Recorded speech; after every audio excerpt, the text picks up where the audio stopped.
Ready to plan your next trip itinerary? TripTrop has got you covered. Let's take a quick tour of how to add a new trip. First, click the Add a New Trip button.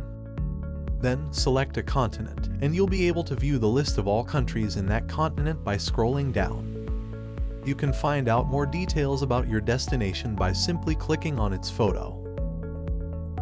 Alternatively, you can tap the name of your destination directly in the search bar. Next, click the Start Planning button and enter your trip's duration. From this view, you can begin to plan your trip day by day.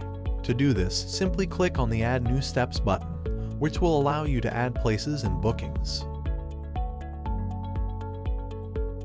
If you want to share this with your friends or family who use TripTrop, you can easily do so by tapping on the three dots on the right side of your destination's name. Click on Share and enter their email address.